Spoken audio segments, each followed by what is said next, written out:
The sprint weekend in Qatar is coming up, and it looks like there are some big changes on the racetrack that might help some of the cars that had a really tough time here last year.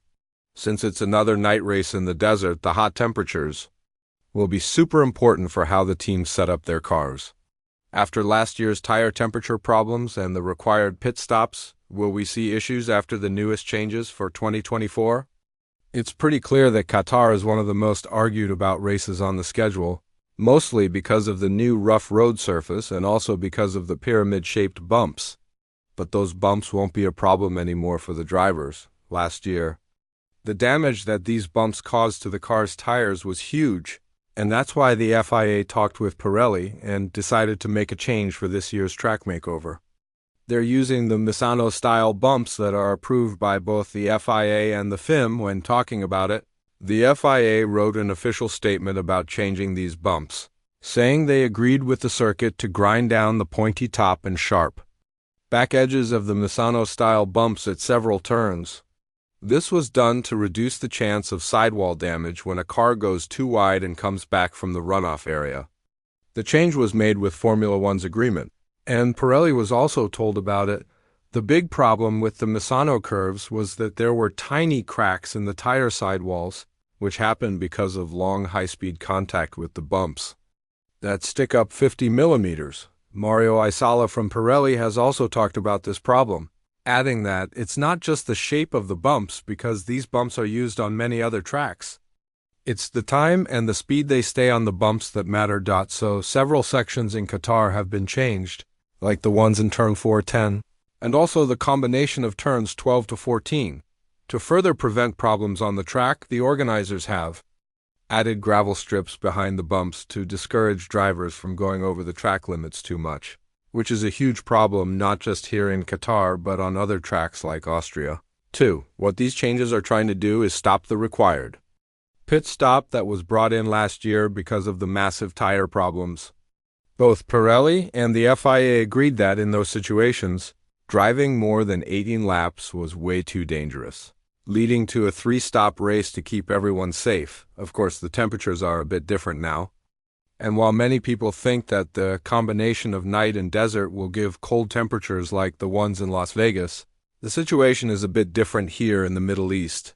While we are racing in the desert, the temperatures should be around 20 degrees Celsius, and because of the new road surface that was put on this circuit back in 2021, we should be looking at higher temperatures of the track itself. It's darker because it's newer than the rest of the calendar, and that means it soaks up most of the heat during the day. So there might be a situation where the temperatures on the track will be similar to the regular ones despite the colder temperatures at night. Plus, if we compare this circuit to the rest of the calendar, we should notice one big difference, especially with the Las Vegas and Abu Dhabi ones that are also driven under lights. The Qatar GP has a huge number of high-speed corners. This means that the sideways forces on the tires will be felt for a longer time and a greater amount too, going around 5 to 6 G-forces. So if a car struggles with keeping the temperatures in the right working range, the race speed is going to be terrible, and this is even without the pyramid bumps that have been changed for this year. Toto Wolff is sure that the conditions in Qatar should be great for his driver. And when talking about the W15's chances of scoring high here in the desert, the Austrian went on to say the races in Vegas and Qatar couldn't be more different. The Lusail International Circuit has many high-speed sections and few, if any, big braking zones. Despite going there later than last year, it will still be very warm.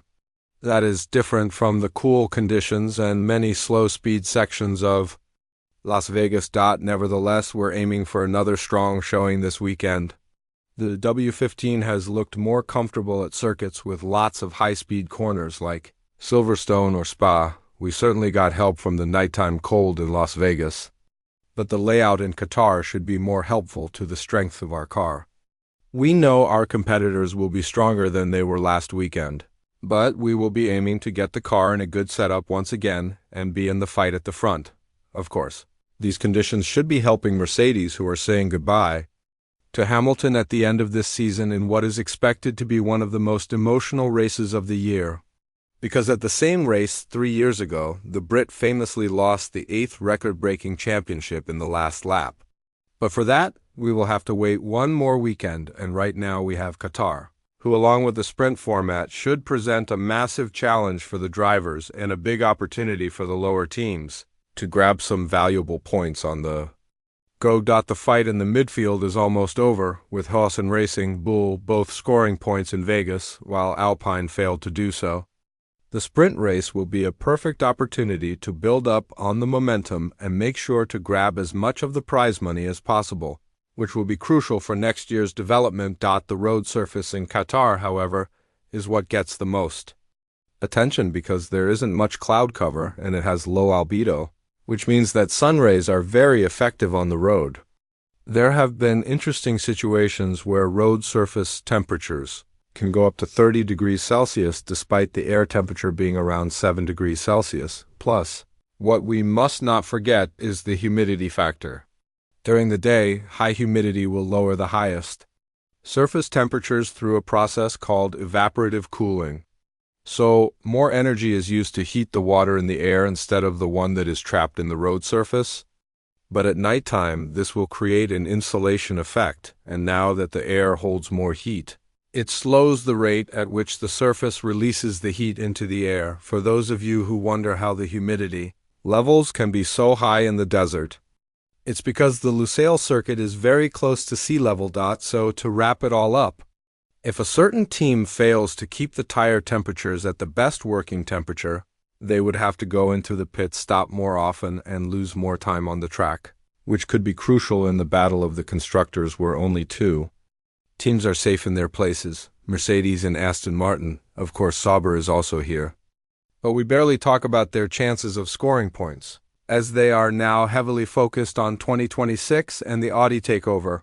There will be some other interesting situations that we'll be watching for in Qatar, like the situation between the Ferrari drivers after the Las Vegas GP. The tension is extremely high between Leclerc and Sainz, and the Monaco driver has given his team a message that he won't think about the team anymore and will be selfish from now on, which should suggest some heavy battles between these two if they are competitive in Qatar. Of course, the kind of colder temperatures provide a bit of unbalanced circumstances for the SF24 to fight for the win, as McLaren and Mercedes are hopeful about the combination of high-speed corners and the weather forecast.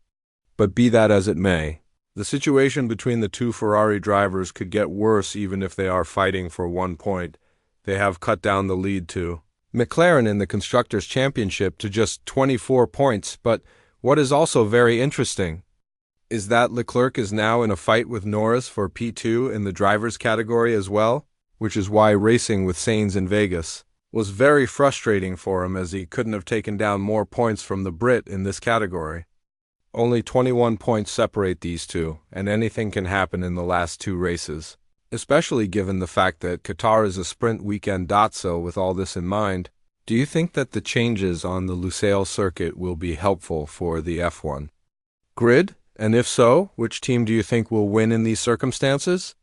Let us know in the comments below, and if you want to know more about Ricciardo's possible comeback to the sport with Cadillac, make sure to check out the video that's appearing on your screen right now.